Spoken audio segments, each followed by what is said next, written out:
Well, dear audience, let us start. Well, dear audience, here we are with the last show for this season, Lux Radio Theater's You Can't Take It With You. I don't know if you noticed, but on our flyer in the elevator, someone added to it. You want to bet? Now, which of you did that? Come on, confess. Perhaps there are some things you can take with you. Memories, for one thing. The memories from years ago, sitting in the same room as the radio and putting yourself into those stories every week. Or more recently, the memories we have of winging our parts, sometimes when changes have to be made at 0 hour before a performance.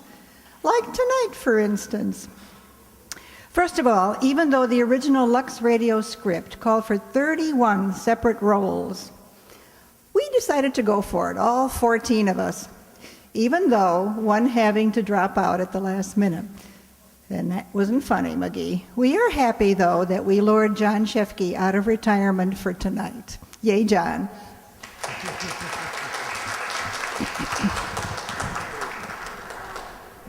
Now, this being radio, that theater of the imagination and that camera over there notwithstanding, what we ask of you tonight is to double up with your imaginations and try to envision all the different characters being different in this story, even though the faces might be same up here.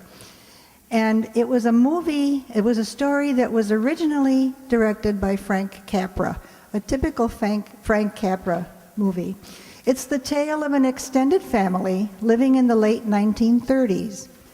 Times were tough then too, very competitive, but Grandpa Vanderhoven had a way of coping, of de-stressing and enjoying life despite all the demands society threw at him.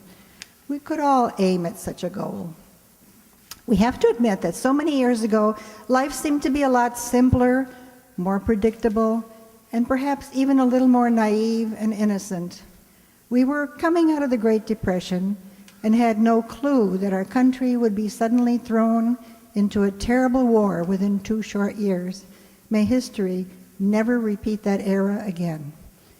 Instead, for now, come along with us and Cecil B. DeMille, the original producer of Lux Radio Theater. Now, that was before he had the falling out with the Actors Union in 1945 and quit over a $1 fee that he refused to pay.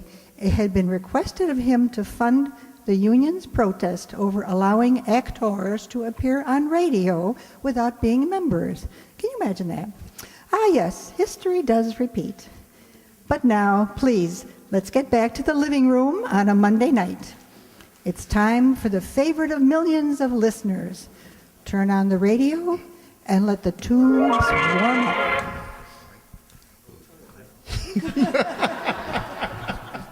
Nice bring up. Yep. Sorry.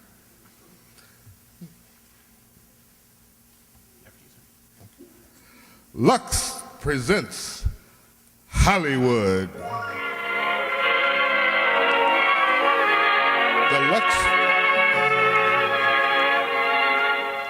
The Lux Radio Theater presents You Can't Take It With You, with an all-star cast headed by Edward Arnold, Walter Connolly, Fay Ray, Robert Cummings, Netta Harrigan, and Lee Patrick. Ladies and gentlemen, your producer, Mr. Cecil B. DeMille.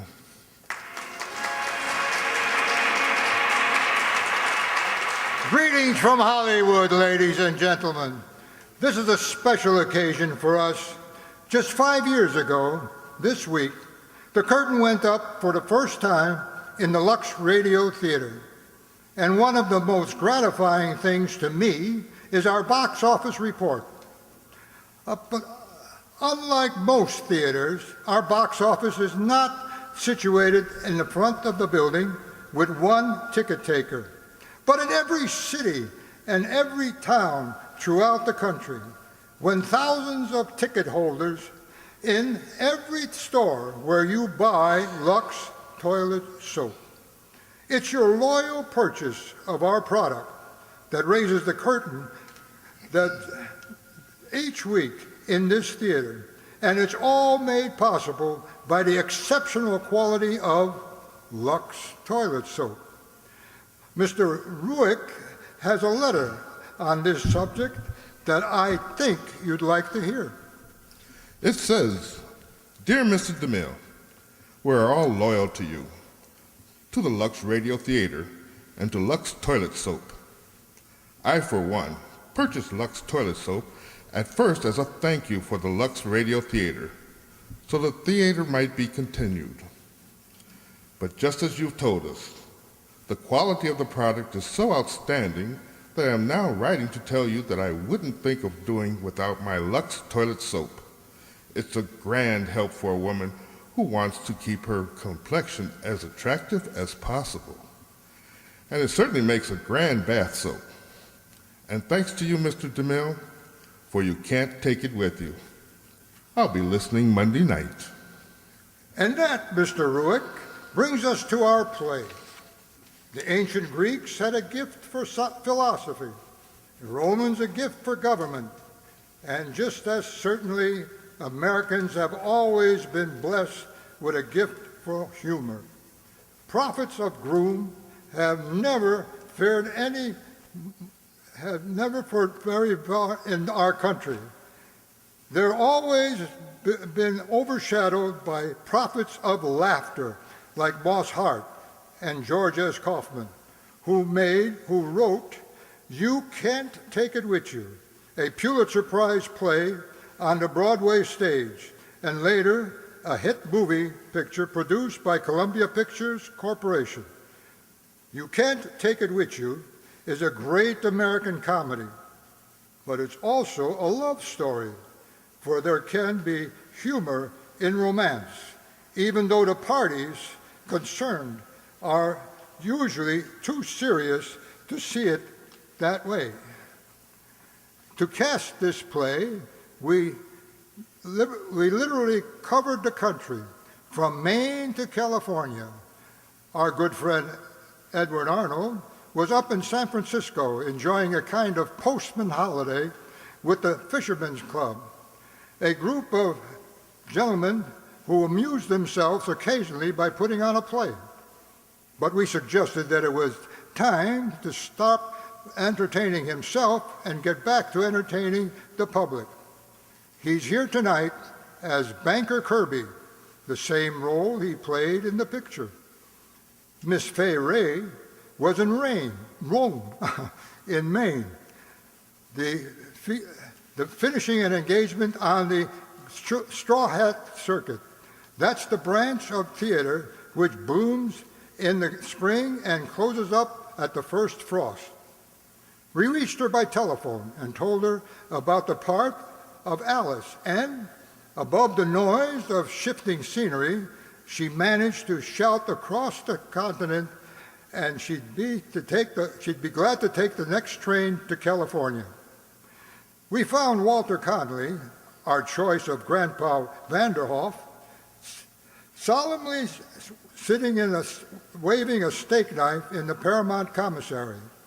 When we caught his eye from a safe distance, he explained that he was learning to be an orchestra conductor, the title goal of Gay Days for Victor Herbert.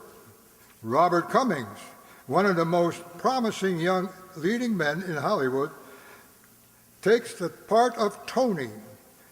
Nada Harrigan is in private life Mrs. Walter Connolly, plays Mrs. Birdie, and lovely Lee Patrick the role of Penny. Firecrackers, ballet dancers, romance, and income taxes are about to descend upon us. It's curtain time for Act One of You Can't Take It With You, starring Edward Arnold as Mr. Kirby, Walter Connolly as Grandpa Vanderhoff, Fay Ray as Alice, and Robert Cummings as Tony.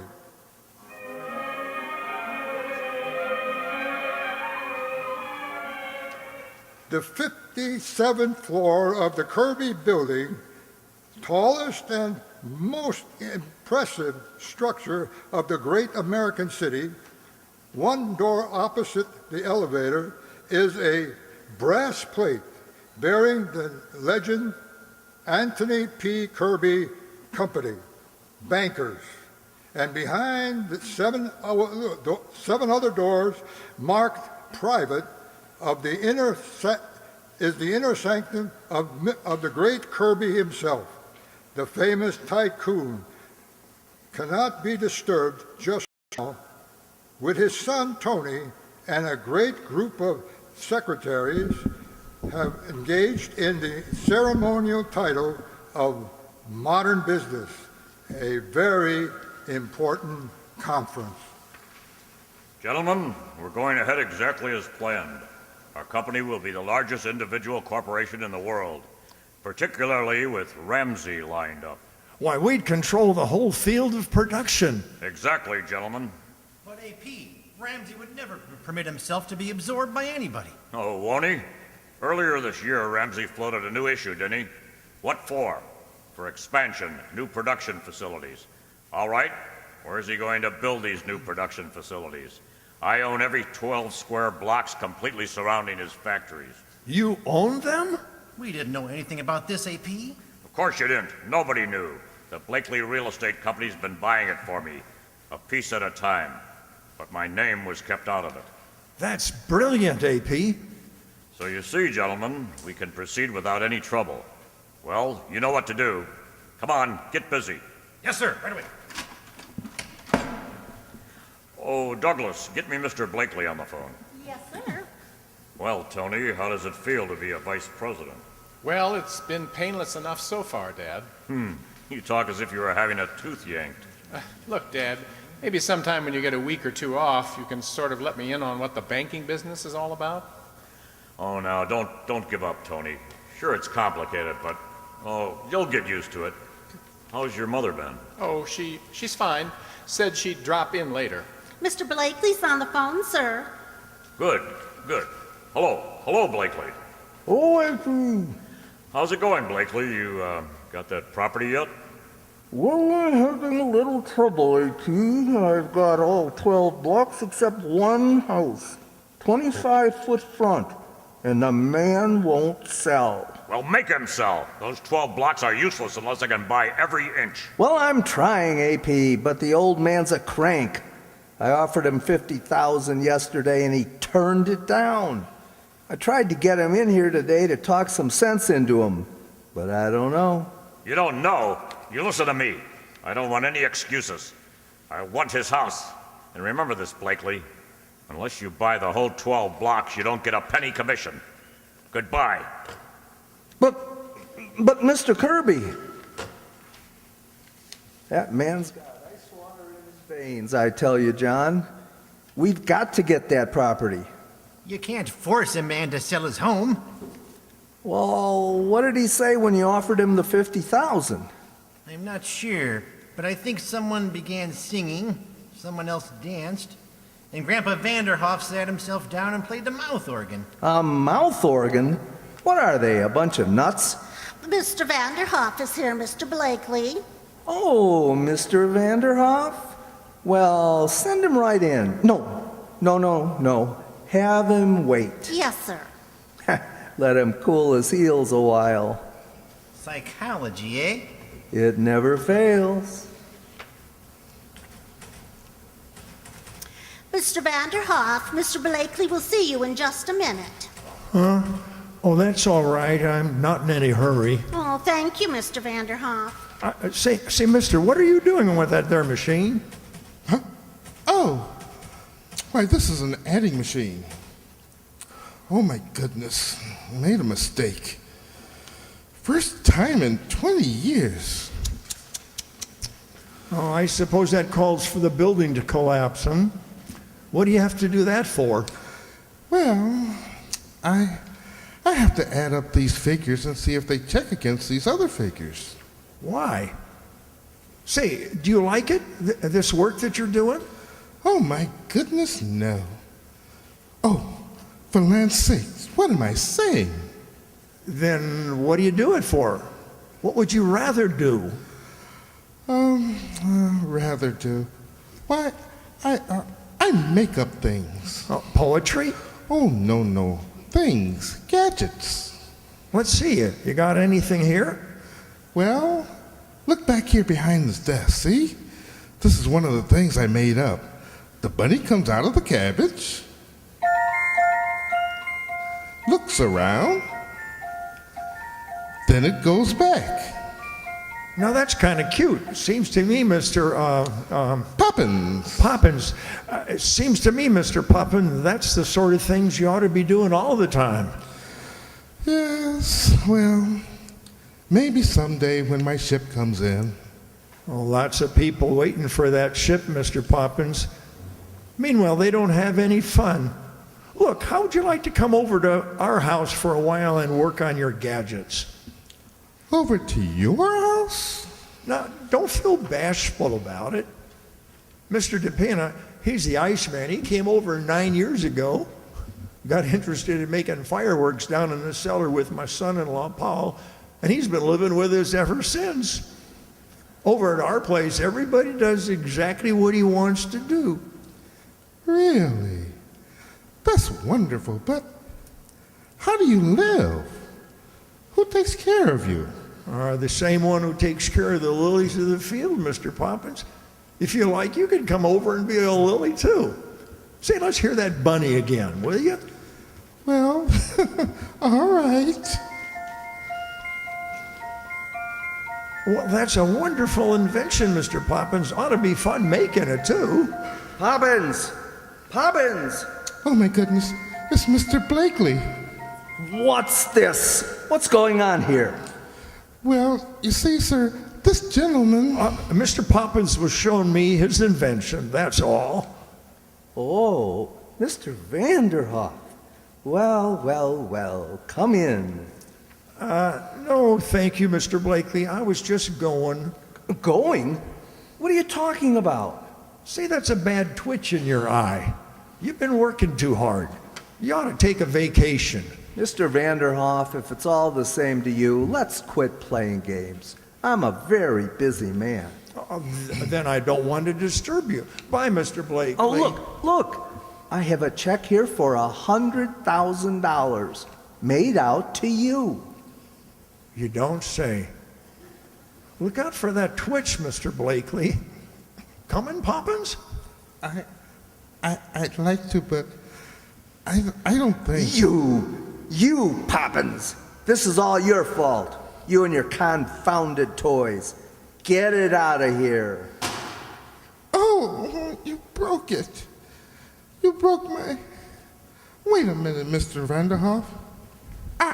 I'll get my hat. If you leave here, Poppins, you needn't come back. I don't intend to, Mr. Blakely. The die is cast. From now on, I'm a lily. Fine, get your bunny, Poppins.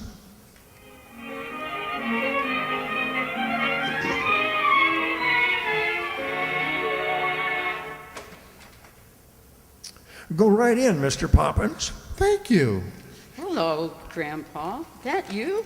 Yes, Reba, you better set another place for dinner. Mr. Poppins is here, is going to stay with us for a while. Now, ain't that nice? How do, Mr. Poppins? How do you do? Reba, will you taste a love drink for me? It's a new candy I'm working on with coconuts. Like to, Miss Essie, but I just ate a Stellan.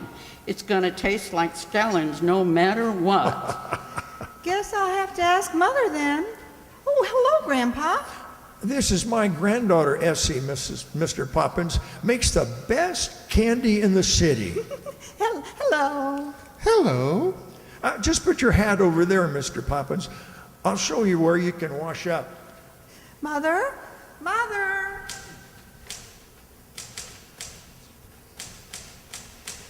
Mother, will you please taste a love dream for me? I don't think I can, Essie. I'm busy with my play.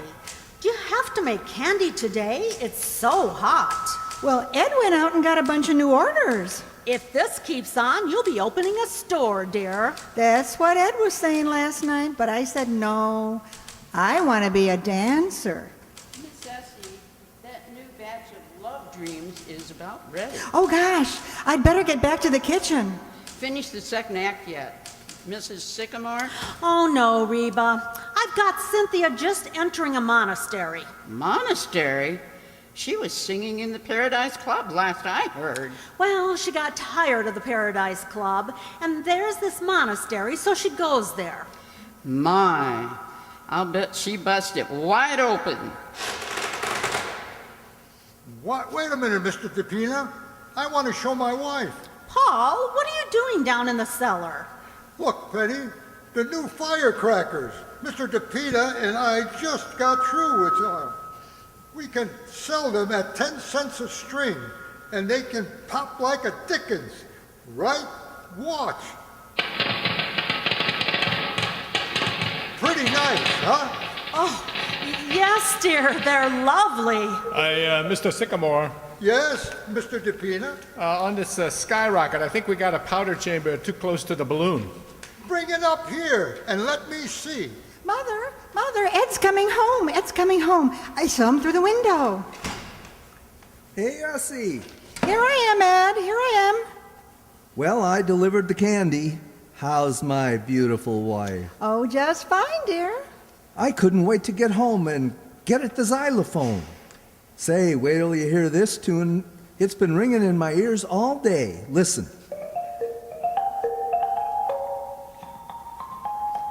Oh, I like that, Ed. Is it yours? No, Chopin. Got a lot of you in it. It makes me feel like practicing my dancing. Come in, Mr. Poppins. Come in and meet the rest of the family. Folks, this is Mr. Poppins. You know Essie, the fellow playing the xylophone who's Ed. He's her husband. And this is my son-in-law, Paul Sycamore. Hello, Mr. Poppins. How do you do? And Mr. DePina, he's the Iceman. I'm very pleased to know you. How do you do? And over here is my daughter, Penny. How do you do? Hello, were you ever in a monastery, Mr. Poppins? No, I've never been. What's the matter, Penny? Stuck? Well, I've got her in a monastery, and I can't get her out. Say, where's Alice? Isn't she coming home for dinner? She didn't say. I think she ought to stop working in that millinery shop. They make her stay so late. Why, Penny, she hasn't worked there for 5 months. Oh, really? She works for some bankers now, Kirby and Sons. She works for the Sun. Bankers. Now, isn't that nice? Reba! Yes, Mrs. Sycamore? Reba, will you please call up Alice at her office and ask her if she's coming home to dinner? That's at Kirby and Sons, Reba. Yeah, I know. Yes, she works for the Sun. Now, where was I in my plan? Tony? Tony, dear? Yes, Alice? Tony, stop me if I'm wrong, but isn't that the telephone ringing? Say, that's strange. Oh, I thought I heard something. Voices in my ear. Voices that say, if you don't kiss Alice Sycamore right away, you're a chump. Tony, please, this is a business office. Hello, Mr. Anthony Kirby Jr.'s office. Oh, hello, Reba. Oh, wait. Mother wants to know if I'll be home for dinner. Oh, definitely not. The man says no, Reba. Darling. Tony, stop that. Oh, Reba, tell Grandpa I love him as much as ever, but our young vice president has me in his power. Tony, don't. Well, I was only kissing the back of your neck. Oh, yes, Reba. Of course I'm struggling. Tony, don't. Tony! Well, good evening, dear. Mother. Hello, Mother. Won't you sit down or something? No, I see you're busy. If you don't mind, I think I'll go and see your father. Excuse me, dear. Goodbye, Reba. I've got to hang up now. The ceiling just fell in. Tony, would you mind handing me the want-ad section of the paper?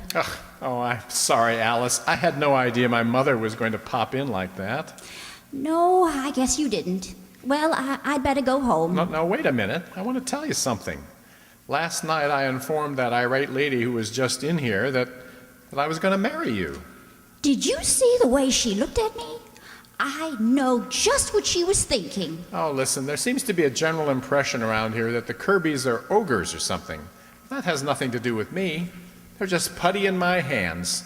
Never wanted a thing I couldn't get if I yelled long enough. Worked like a charm when I was a baby. Here, I'll give you an idea. Tony!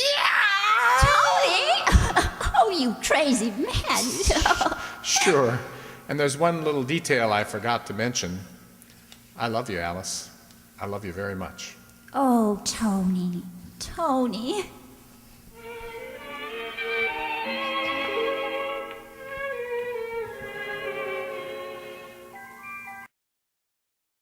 There you are.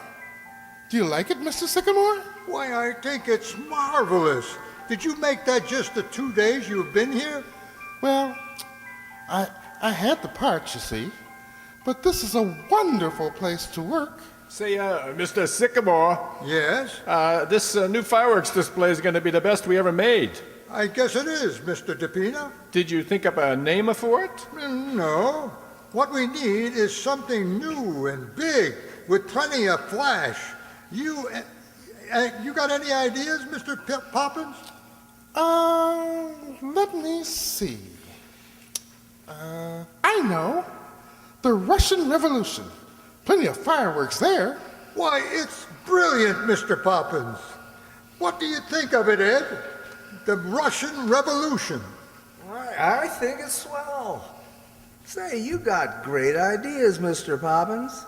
Say, maybe you got something you'd like me to set up on my printing press. Why don't you print something about the fireworks? Advertising them. Then put it in the candy boxes, and the people who buy the candy will also buy the fireworks. Hey, a great idea. Listen, how does this sound? Watch for the revolution. It's coming soon. Fine. We got a lot of these red flag firecrackers left. You could write about them, too. Sure. Red flags will sweep the country. Get your red flags from Sycamore. Well, that's fine. Hello, everybody. Hello. Hear ye, hear ye, hear ye. Don't ring that dinner bell yet, Miss Alice. It ain't even half ready. Gather around, everybody. It's the town crier herself, and I've got an announcement to make. Alice, dear, what's the matter? Oh, it's wonderful, Mother. Listen, a young gentleman is going to call on me in exactly 20 minutes. Who, Alice? Who? What's his name? Mr. Anthony Kirby, Jr. Kirby? Why, that's the boss's son. Oh, yes, Kirby and Son. Here, what's all the excitement here? Grandpa, I've had a proposal from Tony Kirby, and he's coming to call tonight. A proposal? Well, why didn't you say so? And Mother, please, I want him to take us in easy doses. So please don't read him any of your plays on his first visit, because I like him. And Essie, I wouldn't dance for him if I were you, because we're going to the Monte Carlo Ballet later. Well, now I've got to dress. Bye. Oh, I hope I hope we'll like him. What do you think? I don't know. Come in. Hello. Hello, Grandpa. Sit down. Well, thanks. Well, Alice, do you love him? Love him? Oh, I You can't even talk about him, huh? not rationally. Well, who's asking you to be rational? Listen, when I courted your grandmother, it took me 2 years to propose. You know why? The moment she'd walk into the room, my knees buckled, the blood would rush to my head, and the walls would start dancing. Up to the last, I couldn't even look at her without my heart going thump, thump, thump, thump. That's why I've lived in this house so many years. Never could move out.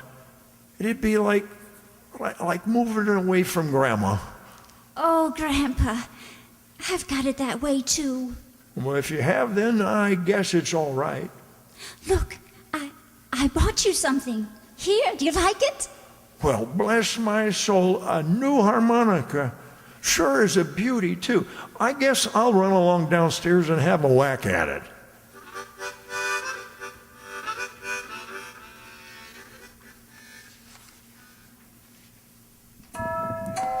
Oh, there's the bell. He's here now. Oh, tell him I'll be right there, Grandpa. That's wonderful, Ed. Ed, stop playing. I think I heard the bell. Oh, and remember, everybody, be very nice. It's Alice's young man. Hello, I'm Alice's mother. Come right in, Mr. Kirby. I'm afraid there's been a mistake. My name is Henderson. Henderson? But I thought it was Kirby. Wilbur G. Henderson, Internal Revenue Department. I'm looking for Martin Vanderhoff. Well, right here. Come on in. Thank you. Well, sit down, sir. Thanks, Mr. Vanderhoff. The government wants to talk to you about a little matter of income tax. Income tax? Now, Mr. Vanderhoff, we've written you several letters about this and no reply. And according to our records... Oh, that's Mr. Kirby now. I'll answer it. Excuse me. Come right in, Mr. Kirby. Oh, thanks. Well, hello, son. Glad to see you. Thank you, sir. Mother, is that Mr. Kirby? Yes, dear. Oh, he's lovely. Sit down, son. Sit down. Make yourself at home. Oh, thank you very much. Mr. Vanderhoff, I hope you'll excuse me, but I've got to be going. Oh, I'm sorry. Drop in again sometime for dinner. If you don't mind, I'd like to get my business over before I go. Oh? Mr. Vanderhoff, our records show that you have never paid an income tax. Oh, that's right. And why not? I don't believe in it. You don't believe in it? No, sir. Well, whether you believe in it or not, you owe the government 22 years back taxes. Now look here, Mr. Henderson. Suppose I pay you the money. Mind you, I don't say I'm going to, but just for the sake of argument, what do I get for my money? Get? Why, you get everything. Like what? Well, everything. Look at Congress and the House and the Senate. Yeah, look at them. We've got to pay them, don't we? Well, not with my money, no, sir. Now listen here. Well, here I am. Hello, Tony. Hello, Alice. Oh, I hope you all got acquainted. Oh, yes. I think you two will make such a lovely couple. Mother? Look, Mr. Vanderhoff, there's no two ways about it. You've got to pay your taxes. Well, how is that? I said you've got to pay it. Well, they've got to show me. They don't have to show you. I just told you. Look, who's going to pay for all those buildings down in Washington, and interstate commerce, and the Constitution? Well, the Constitution was paid for long ago. And interstate commerce, what is interstate commerce anyhow? Now look, there are 48 states, see? And if it weren't for interstate commerce, nothing could get from one state to another, see? Why? Have they got fences? No, they haven't got fences. They've got laws. Oh, holy smoke, I never ran across anything like this before. Well, I might pay you something about $75, but that's all it's worth. You'll pay every cent of it like everybody else. And if you think you're bigger than the law, you've got another thing coming. Holy smokes, what's that? What's that? Let me out of this place. Let me out of here. Oh, you see, Tony, my father makes fireworks in the cellar. Oh, Well, I hope you don't get into any trouble, Mr. Vanderhoff. Oh, not me. I don't owe the government a cent. Alice, dear, here's your coat. Oh, thanks, Mother. Already, Tony, we'll be late. Hello, everybody. Mr. Kalenkoff! Oh, Tony, you're just in time to meet Mr. Kalinkoff. He's Essie's dancing teacher. Ah, my little Alice, my little Alishka. Never have I seen you look so magnificent. Mr. Kirby, Mr. Kalinkoff. How do you do? I have a slight pain in the chest. Oh, Mr. Kalenkoff, I practiced today. Ah, my Pavlova. Grandpa, I am in time for dinner, no? Oh, of course you are. If you'll pardon us, Mr. Kalinkoff, we're going out to the Monte Carlo Ballet. Monte Carlo Ballet? It stinks. Oh, well, goodbye, everybody. Glad to have met you all. Goodbye. Dinner's ready. Come on, everybody. Oh, all right. I'm very hungry. Yes. Well, let me get my place right here if you don't mind. Can you imagine Alice marrying a Kirby? We can put the altar right over in that corner. Oh, yes. I can't imagine it. Quiet, everybody, quiet. Oh, all right, all right. Did you notice his manners, Essie? Oh, quiet. Grandpa's going to say grace. Well, sir, we've been getting along pretty good for quite a while now, and we're certainly much obliged. Looks like Alice is going to get married, and I think she'll be happy because we just met the boy you sent to her. He looks fine. Remember, all we ask is just to go along the way we are and to keep our health. And as far as everything else is concerned, we leave it all up to you. Thank you. Oh, Thank you very much. Now, who has the pickles? Pickles, Mr. Poppins?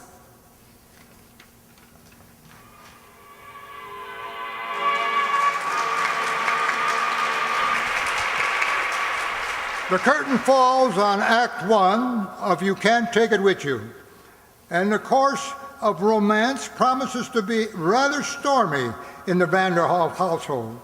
During the brief intermission, before we go on with the second act, a member of the official family, Mr. Ruick, has an interesting interlude for you. Yes, I should like to tell you about a conversation that some of us had last night. We were sitting around a table at the Brown Derby when someone brought up the subject of how men differ from women in their attitude towards the simple things of life. For instance, men don't like plays that are sad as much as women do. And men sing in the bath, Mr. Ruick. Men do sing in the bathtub or shower. And it's up to the wise wife to see that his happy mood isn't broken. Don't please give them a soap that's sort of stingy in its lather. Don't give them soaps that sting and smart. In short, do give them LUX toilet soap. Its rich active lather works up fast and cleanses thoroughly and quickly. Yet it's gentle and mild. It makes a bath a pleasure, and best of all, it leaves a man sure of fastidious grooming. Yes, LUX toilet soap is a bath soap men like. Now, here's our producer, Mr. DeMille. Act Two of You Can't Take It With You, starring Walter Connolly as Grandpa Vanderhoff, Edward Arnold as Mr. Kirby, Robert Cummings as Tony, and Fay Ray as Alice, with Nada Harrigan, Mrs. Kirby, and Lee Patrick as Penny.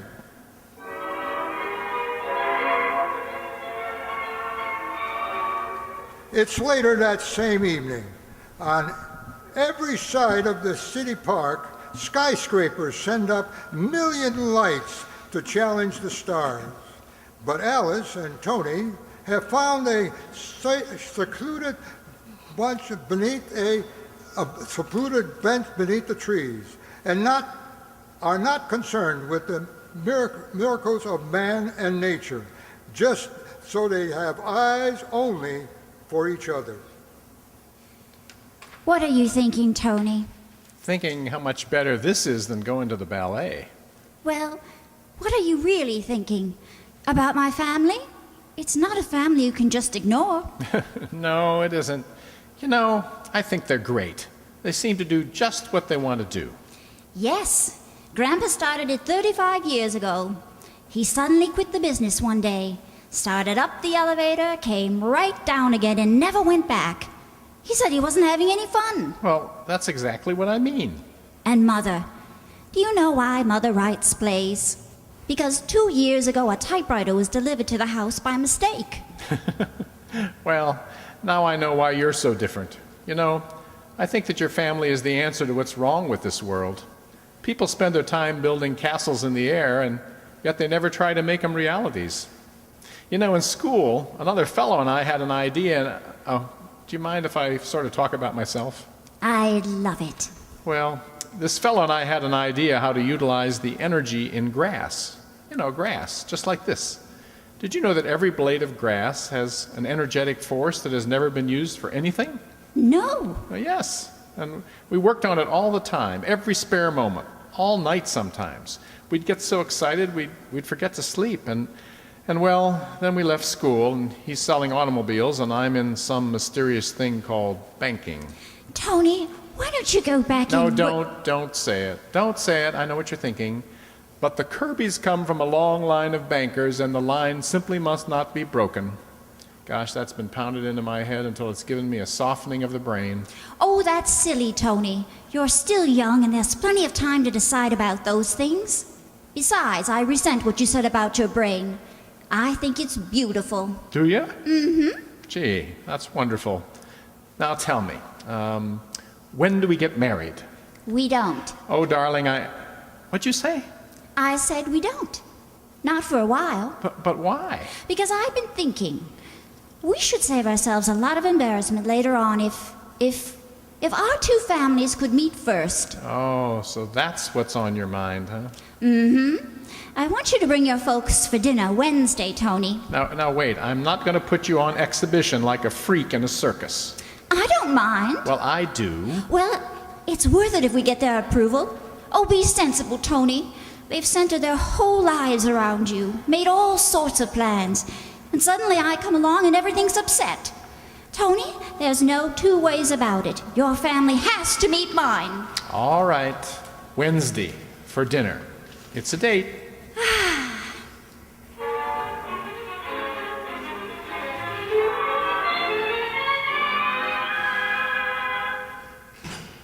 Anthony, aren't you dressed yet? No, I'm not.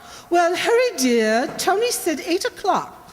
Look here, Miriam. Are you serious about taking me on this slumming tour? The more we fight Tony, the more he'll resist. It's the only thing to do. Yes, but the dinner in some awful place that I... That's just it.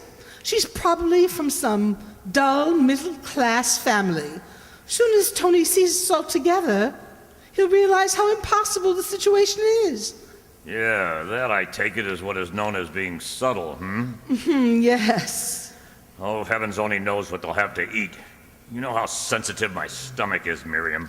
They're sure to have some vegetables, Anthony. Probably cooked. You know, mine have got to be raw.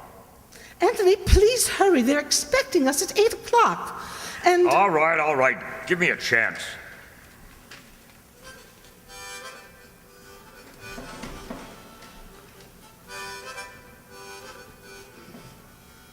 Hey, Reba?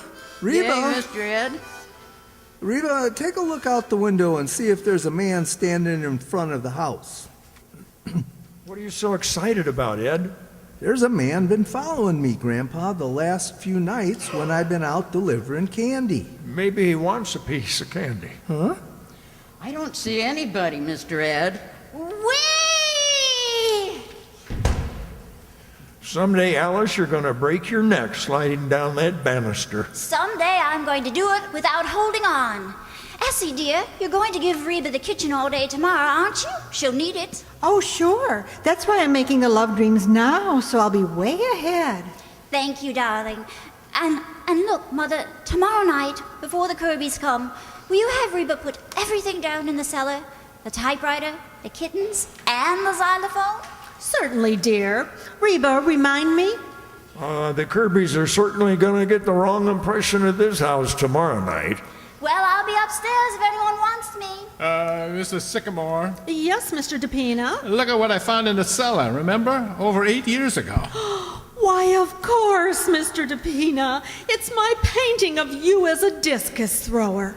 Oh, I always meant to finish it, but I got started on my plays and never painted again. It's just as well. I would have had to have been the next one to strip. You know what? I think I'll finish it tonight. Is the costume still down in the cellar, Mr. DePina? Sure, we used to do a bath towel. You go get it, Mr. DePina, and I'll go upstairs and get my palette and brushes. Oh, boy. Door, Reba. I'll answer it, Grandpa. Hello, Mr. Kalinko. Rebishka!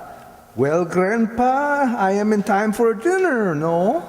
Yes, Mr. Kalenka, right on time. That is why I like to... What is that thing? That? Well, it's a picture of Mr. DePina. Penny painted it. It stinks. Well, let's see. Yeah, I guess it does. Oh, Mr. Kolenkov, I'll get my dancing clothes on and be right down. Oh, my Pavlova, you are like a beautiful swan. Is she making any progress in her dancing, Mr. Kalenko? Well, confidentially, she stinks. Well, as long as she's having fun. Oh, hello, Mr. Kalinkov. Oh, dear, it seems so nice to get into my art things again. Ah, Mrs. Sycamore, you are like a breath of Paris. Oh, thank you. It's the tam o' shanter that does it, don't you think? I'm ready, Mrs. Sycamore. Where are you going to work? Well, right here, Mr. DePina. The toga look pretty good, huh? Well, all right now, pose, Mr. DePina. All ready, Mr. Kolenkov? My new ballet costume. Good, Essie, good. And now, add the music, please. For tonight's lesson, we use the dance of the hours, okay? I'll get it. Now, ready. We begin. And 1, 2, 3, 4, and pirouette, and pirouette, and pirouette. 1, 2. Would you pull your 3, stomach in a little, 4. Mr. DePina? 1, 2, 3. A little freer with the hands.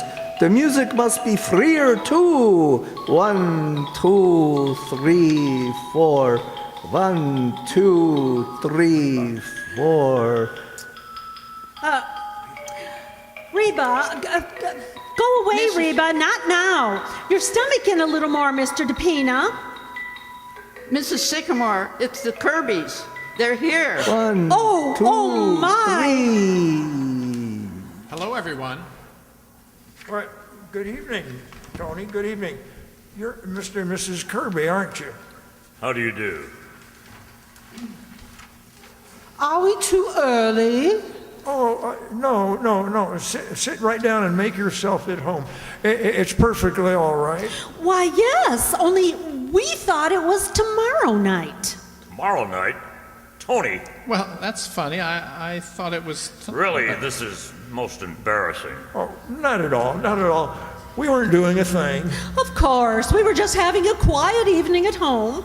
No, don't let that bother you. This is Alice's mother, Alice's sister, Mrs. Carmichael, Mr. Carmichael, and Mr. Kolenkov. Oh, how do you do? And oh yes, the discus thrower is Mr. DePina. How do you do? Don't mind my costume. I'll take it right off. I'll call Alice. Alice, What is it, Mother? will you come down, dear? We have a surprise for you. Be right there. I feel very uncomfortable about this. It's very careless of you, Tony. Very. Penny, how about some dinner for these folks? Oh, please, don't bother. Oh, no bother at all. Ed, call up Murphy's and get some more beer and some canned salmon. Do you like canned salmon, Mr. Kirby? Please don't trouble yourself. I'm not very hungry. We're having frankfurters, but I don't think we'll have enough now that you've come. You know, make it frankfurters, Ed, and see if Reba has enough. Oh. Okay. Hey, Reba. I can do it without holding. Hello, Alice. Oh, dear. What do you think, Alice? They thought it was tonight. Oh, but Tony, I thought... oh, I'm so sorry. You see, I was planning such a nice party tomorrow night. Well, perhaps we could come back tomorrow night. Oh, no. Oh, well, we better see about getting you some dinner. Oh, that's all done, Alice. I sent out. What did you send out for? Mr. Kirby should have told you he suffers from indigestion. No, Miriam, it isn't as serious as all that. Well, perhaps it is not indigestion at all, Mr. Kirby. Perhaps it is stomach ulcers. Stomach. Oh. Sit down, Mr. Kirby. Tell me, how do you find business conditions? Well, that depends on what side of the fence you're on. I feel that... Oh, isn't this nice? A real chat. Have you any hobbies, Mr. Kirby? Business is my hobby, Mrs. Sycamore. Tony told me you once raised orchids. That was a long time ago. Grandpa plays the harmonica. Oh, really? Yes, ever play one, Mr. Kirby? Well, When Mr. Kirby was a boy, the harmonica was associated with street corner loafers. Oh, were they, Mother? Of course. Well, then, Dad's been holding out on you. He used to be a champ. He told me so himself. Here's the grub. Only they didn't have any more frankfurters, so I got pickled pig's feet. Oh, never mind, Ed. Just bring everything in the kitchen. I'll fix some scrambled eggs for Mr. Kirby. Oh, Alice, wait a minute. I'll help. Well, Tony, that's that, I guess. A fine impression we're making. How could you make such a dreadful mistake? You knew it was tomorrow night. Sure I did. Tony, you mean you brought them tonight purposely? Why? Well, I wanted their approval of you, just as you are, not a trumped-up evening with everybody acting unnatural. Oh, but I wanted them to like us. Oh, you spoiled it. And I planned such a nice evening. Oh, a fine pair to plan things for. They're out there acting like a couple of people on a slumming tour. Oh, Reba, fix some scrambled eggs, please. Oh, come on, we better get back. Now, the perfect hobby should improve the body as well as the mind. The Romans were a great people. Why? What was their hobby? Wrestling. In wrestling, you have to think quick with the mind and the body. That's quite true. When I was young, I was quite good at it. But unfortunately, as the years go by... Rubbish. Once a wrestler, you never forget. I have not wrestled in 6 years, and I forget nothing. Look, Mr. Kirby, stand up. Now, wait a minute. Now, Mr. Kalinkoff, leave Mr. Kirby alone. Now, you hold me so, and I hold you so. Now, listen, I don't want to wrestle. Now, what do? I do this. Mr. Kalinkoff! Oh, now look what you've done to Mr. Kirby. Oh, let me help you up, Mr. Kirby. My glasses! Where are my glasses? Oh, here they are, Mr. Kirby. Oh, I'm afraid they're broken. Well, I am sorry. But when you wrestle again, Mr. Kirby, you will, of course, not wear glasses. If you don't mind, perhaps we'd better be going. Oh, now, Mrs. Kirby, don't be silly. No use rushing off like this. I want to stay here and talk to you, Alice. I'd rather you didn't. There's nothing to talk about. Good night. Well, it's been very nice to have met all of you. Stay right there, everybody. Oh, good heavens. What's this all about? Who are you? Which one is it, Joe? This guy here. Grab him. Say, what is this? What is this? What do you mean? See here, we don't belong in this house. We're only visiting here. Keep your mouth shut. You, what's your name? My name is Edward Carmichael. Say, I haven't done anything. Say, what's this all about? Police department. What have you done? Nothing, Essie. I told you someone was following me. Shut up. Does this door lead to the cellar? Yes, it does. Go down there, Joe. Look around. Okay, Chief. Now, nobody move. Come here, Carmichael. Ever seen these papers before? Huh? Why, sure. They're my circulars. You print this stuff, Yes, sir. and you put them into candy boxes and get them into people's homes. Well, but I didn't mean anything. Oh, you didn't, eh? Well, listen. Watch for the revolution. The red flag will sweep the country.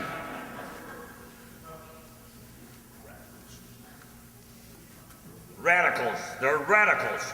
Oh, but I didn't mean it. Shut up. Hey, Chief. Yeah, what is it, Joe? Well, you were right, Chief. They've got enough gunpowder down in that cellar to blow up the whole city.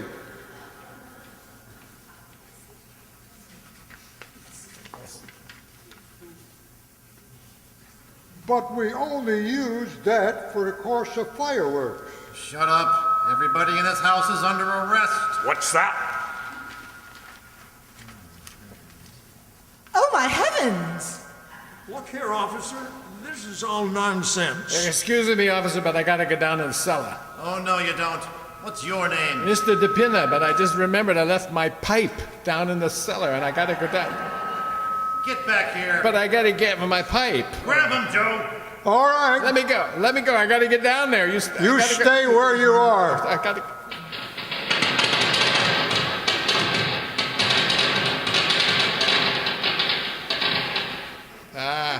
There, I told you. It's my the pipe. fireworks. What's that? It's the fireworks. Get them all out, boys. This whole joint is pinched. Hey, I'm an American citizen. Let go of me.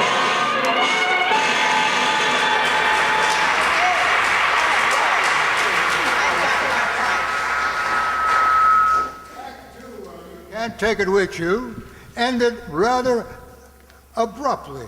We'll see what happens in Act 3. If anyone can get out of a fix like that, our money's on Grandpa. Perhaps his secret is friendliness. And here's another gentleman who seems to know the secret. After a brief intermission, we'll go on with Act 3 of You Can't Take It With You, starring Edward Arnold, Walter Connolly, Fay Ray, Robert Cummings, Nita Harrigan, and Lee Patrick. A few weeks ago, I mentioned on this program a conversation I had with Joan Bennett. A few days later, I got a letter that made me think that perhaps I'm not always as grateful as I should be. The letter says, well, here, Sally, you read it. Dear Mr. Rubik, so you know Joan Bennett. You lucky man. I wished I knew her. Why don't you tell us some more about the stars you know personally? Shall I read the way it's signed? Why, certainly. Why not? Go ahead. Well, it's signed An Admirer. Oh, that. She doesn't mean me, Sally. She means she admired Joan Bennett, and by George, so do I. What a complexion she has. Are you going to ask what she's asked? Who? Joan Bennett? Oh, no, an admirer. Oh, you mean to talk more about the movie stars I know. Well, I know Olivia de Havilland, and I believe me, I was glad I did the other night. Why, Mr. Ruick? Because I was at the Trocadero and she came in. She looked so absolutely beautiful that everyone in the place turned to look. She has lovely skin. Indeed she has. And she uses LUX soap. She's a real fan for it. says it does a swell job for her, and besides, she likes to use it because it has such a nice perfume. You can bet a girl like Olivia wouldn't use Lux unless it did work, because she's really a practical little thing, sort of businesslike about everything, expects results. 9 out of 10 screen stars use Lux soap. That means they get results, doesn't it, Mr. Ruick? It certainly does, Sally. Lux soap has active lather that does a thorough job. Makes you sure of perfect cleansing.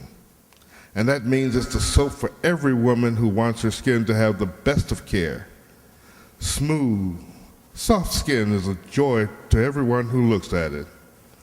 And everyone does look at it and admire it.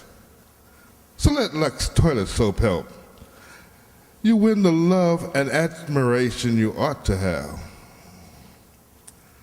We pause now for station identification. This is the Columbia Broadcasting System.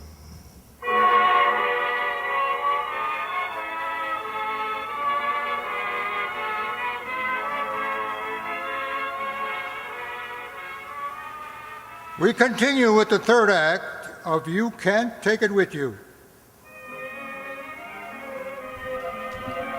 The long arm of the law has reached the Vanderhoff household and scooped up the entire family, and with them, the autocratic Kirbys.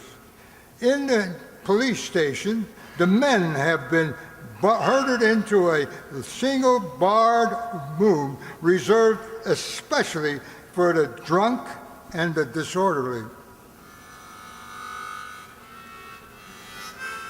Well, Tony, I hope you're satisfied, and I only hope it teaches you a lesson. Go fooling around with stenographers.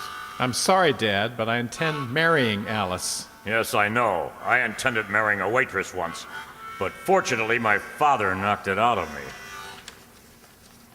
Mr. Kirby, you'd be a lot better off if you'd relax a little. Relax. With my son being snatched from under my nose, with my being arrested like a common criminal, this may jeopardize the biggest deal of my career. Oh, stop worrying, Mr. Kirby. What if all your deals fall through? Might be a lucky break for you. Are you crazy? Well, maybe I am. I was just like you once, but I quit because I wasn't having any fun. That was 35 years ago. Yeah, and you haven't done a thing since. Oh, yes. I went to the zoo when I got the notion. Took up the harmonica again, made a lot of friends, and even found time to notice when spring came around. Yeah, it's a fine country we'd have if we all spent our time at the zoo and played the harmonica. It's a lot of nonsense. Well, too bad you can't find time for a lot of nonsense like that. Maybe you'd stop being so desperate about making more money than you can use. You can't take it with you, Mr. Kirby. So what good is it? From what I can see, there's only one thing you can take with you, and that's the love of your friends. Why don't you go out and get a pulpit for yourself? I'm sorry. Which one of you is Vanderhoff? Right here, sir. There he is, mister. 5 minutes. Thanks. Hello, Mr. Vanderhoff. Remember me? Oh, sure. Mr. Blakely, isn't it? Yes. Heard you were in trouble and came over to help you out. Well, I see. Well, you're wasting your time, Mr. Blakely. I don't intend selling my house. What? No, sir. Now go along, young fella. Run along and let me alone. Well, we'll see how long you can hold out. Just wait till a few more things happen to you. Oh, so it was you who arranged this arrest? Yes, and it's only a starter. Blakely, did you do this? Mr. Kirby? Why, you idiot, do you know what you've done? But Mr. Kirby, I never dreamed that you knew these people. Get out of here, you blundering idiot. And if you have 1 ounce of brains, see if you can dig up my attorney. Yes, sir. Yes, sir. I'll phone them all. Yes, sir. So, you're the one that's been holding up my deal. Kind of funny, isn't it? What's so funny about it? Well, I mean, you're engineering this thing and then get caught in your own trap. Listen to him. Talks like a czar. I'll show you how business is done the Kirby way. Business. You're not a businessman. You are a lion in the jungle.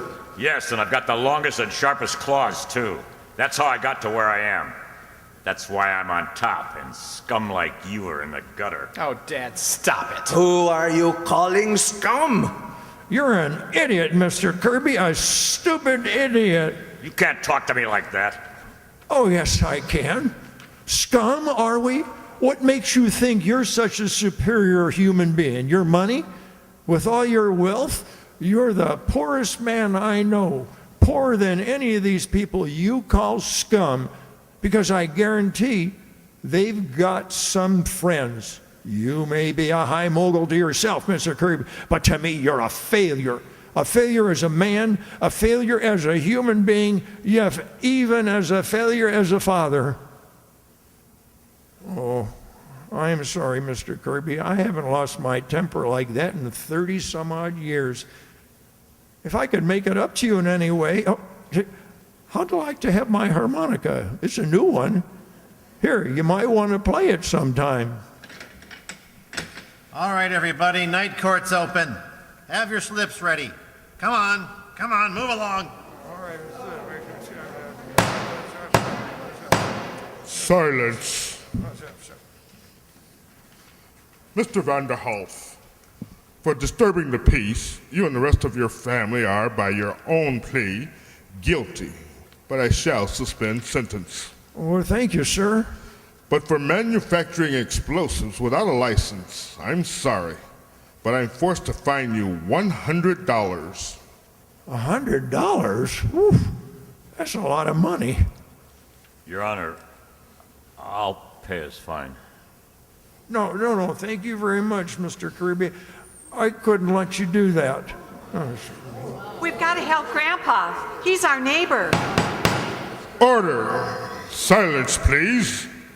Oh, Grandpa, don't worry. Why, Maggie? Your Honor, we're Grandpa's neighbors. We'll take care of that fine for him. We'll take up a collection. Very well, but quietly, please. Okay, Judge.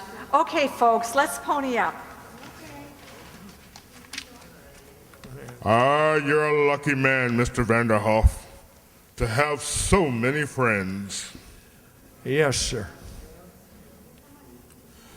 Now, gentlemen, I'd like to dismiss the charge of disturbing the peace against the Kirbys. But if these people are guilty, then I must assume the Kirbys are guilty too. Unless, of course, they can explain what they were doing there. I don't see why that's that important. Haven't we been embarrassed enough? Your Honor, may I say something? Yes, of course, Mr. Vanderhoff. Or are these people just dropped in to see me about buying my house? Why, of course. That's all we were there for. That's not true. Now, Alice. Now, let me alone. I won't stand for it. I won't stand for our being humiliated like this. Your Honor, they're ashamed to admit it that they came to look my family over to see if I was good enough to marry their precious son. Why, I never heard of anything But so... she's right, Mother. That's just why we were there. And it's time you spoke up, Tony Kirby. Why, it's your family that isn't good enough. I wouldn't be related to such a bunch of snobs like that for anything in the world. Now, how do you like that? Alice! Well... Alice, come back!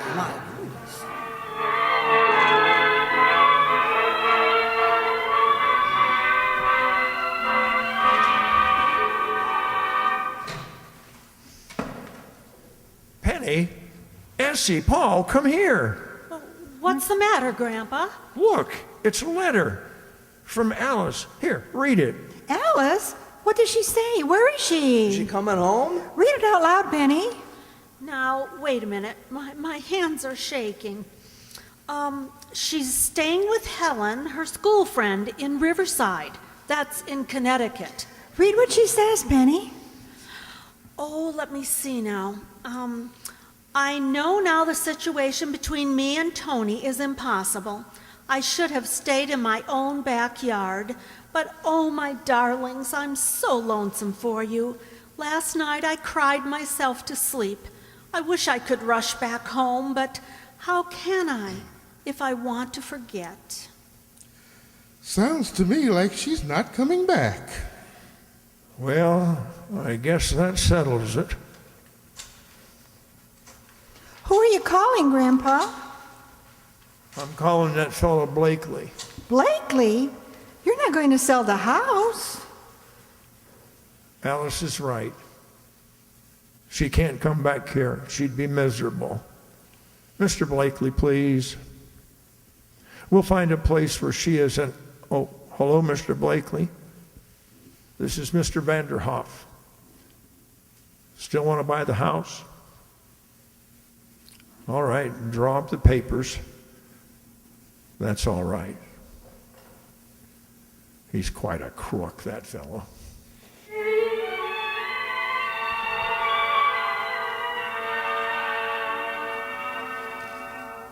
But Mr. Vanderhoff, why won't you tell me where she is? Because there's an unwritten law in our family against snitching. And Alice doesn't want to see you, Tony. Grandpa, is the moving man down there? Oh, he just took out the xylophone. Pretty busy today here, son, moving and all. Now, Mr. Vanderhoff, if you see Alice, would you tell her that I've quit the banking business and I'm going to work on that grass thing. Grass, sure.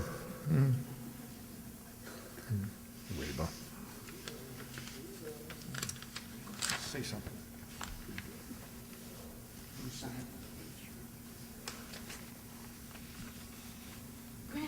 Grandpa, I just seen Miss Alice coming up the walk. Miss Alice? Miss Alice is home. What heavenly day! But we were going to her. Mother, Grandpa, I'm back. Oh, Alice, darling. Grandpa, what are you doing? I came as soon as I got your telegram, but... Oh, I'm too late. You've already sold the house. Well, of course I sold the house. I was getting tired of it. But now everybody on the block has to move. And what about Grandma? You're moving away from her. Alice, Well, Mr. Kirby, you wanted the house and you got it. Well, now get out. But Alice, I don't please, want to talk to you. Oh, Grandpa, why are you doing it? Oh, it's all right, Alice. It's all right. Now, don't cry. Don't cry, honey. The desk was right here, wasn't it? Set it down, Harry. Say, what is this? What are you bringing that furniture back in here for? Orders, Grandpa. Come on, Harry. Well, what in the world? May I come in? Dad. Why, it's Mr. Kirby. Mr. Kirby? Do you mind if I sit down? Of course not. We're a little short on chairs, though. Well, you won't be. I told the men to bring your furniture back. You did? Why? Mr. Vanderhoff, you told me I was a failure as a man and as a father. I guess maybe you were right. My son walked out on me today. Oh, Dad, I'm not giving up. I want my son back. I want to be a success as a father.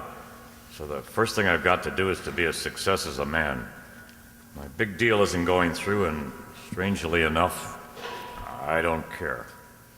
Mr. Kirby, you know what I do when I'm facing a crisis of some kind? No. I just take out my harmonica and play until the crisis fades away. I think right now, if you and me could get together on a duet, you brought the harmonica I gave you, didn't you? Well, Well, fine. How about Polly Wally Doodle? Holly Wally Doodle? Oh, I'll start it and you join in. All right.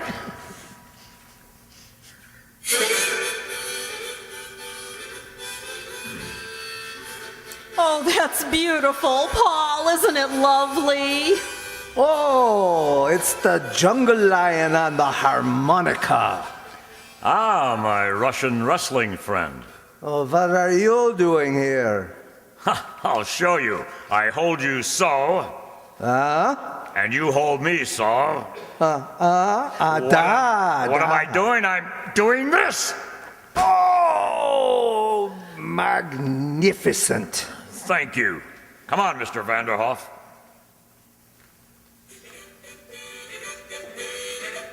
Ed, how about you playing the xylophone? Okay with me, Essie. Where's my sticks? Alice! Alice, I guess everything's all right now, huh? Oh, Tony, I can't say a word. Gee, I feel like screaming. Yes, it's coming over me. Yeah, I gotta. But you've got everything you want, Tony. Oh, Alice. Oh, my gosh.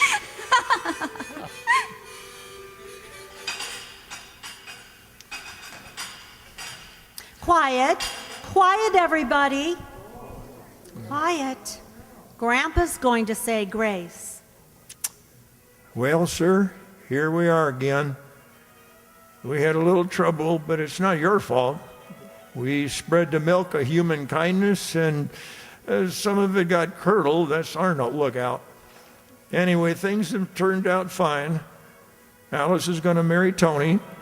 The Kirbys are coming to live with us for a while. And everybody on the block is happy. We've all got our health, and as far as everything else is concerned, we leave it all up to you. Thank you so much. Has anybody got the pickles?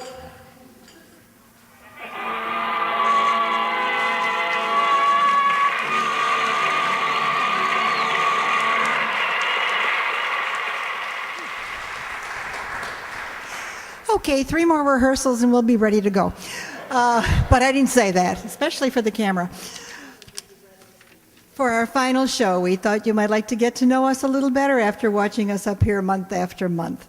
In that vein, as our players are called and tried to remember the roles each played, I think it would be great for everyone to state a little about themselves and what they do or did in their real life, and see if they can remember who was who tonight. I'm going to start with our announcer and the guy who wore 3 other hats as Poppins, Wilbur Henderson, the IRS guy, and the judge. Andre, you're up first for a change. Thank you. This was a rough one. My name's Andre Dixon. I live in Chicago, near Hyde Park, a couple of miles from McCormick Place. Amazingly, traffic was beautiful today coming this way. All right, let's go on to our other cast members. Cecil B. DeMille, Paul Sycamore, and the second cop, our friend John.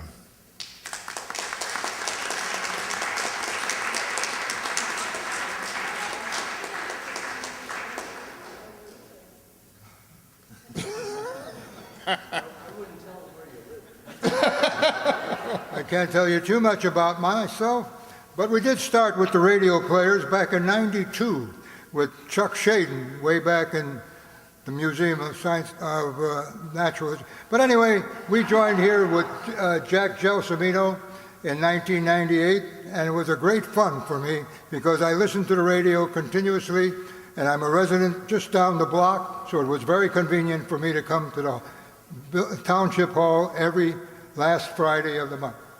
Thank you very much. Next, Anthony P. Kirby himself, our own Dave Sanchi.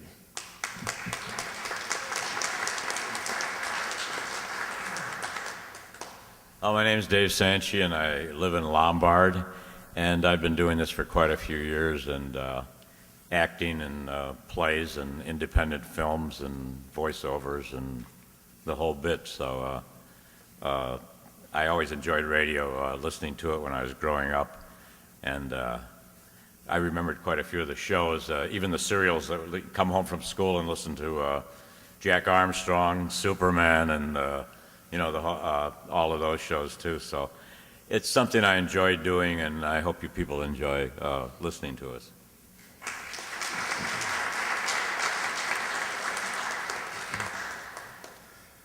Kirby's #1 associate and Grandpa Vanderhoven himself, our friend Roger.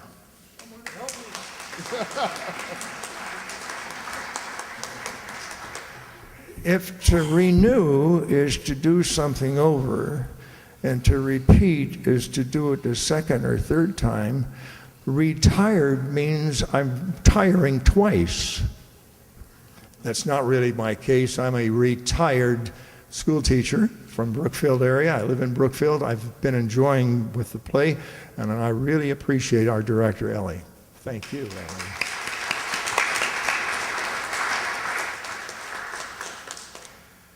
Grandpa's daughter, Penny Sycamore, the artist, our own Judy.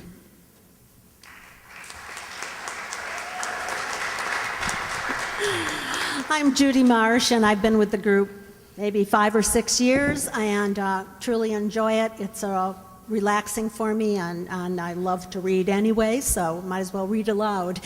And we're supposed to tell something about our personal life. I own a store in Brookfield, and I live in Brookfield, and it's my pleasure to hopefully entertain you. Thank you.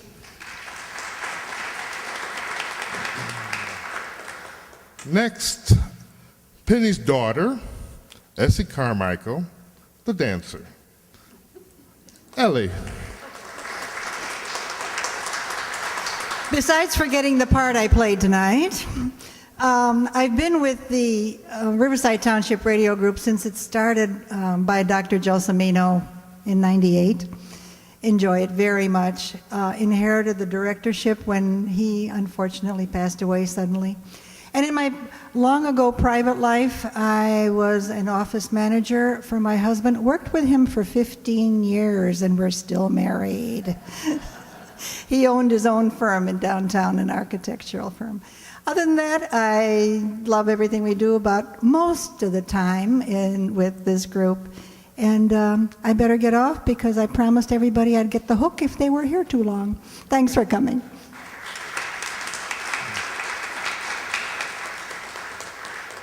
Mr. Blakely, Ed Carmichael, and the inimitable Kolinkov. Jay Summerfield.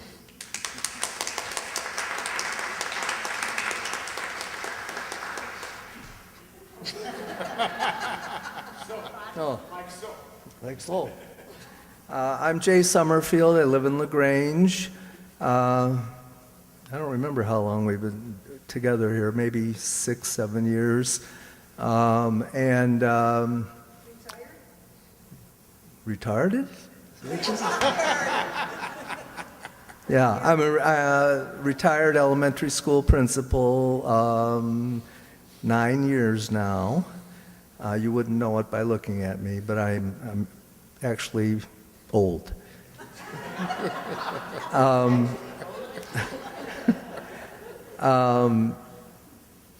We just adopted a new dog from the Hinsdale Humane Society. I have no pictures yet, because we just got him on Tuesday, and he's wearing this big thing around his neck because the doctor did something to him that he wasn't real happy about. But anyway, and also my wife and I help take care of our 6-year-old granddaughter. Our son lives in DeKalb, and that's it.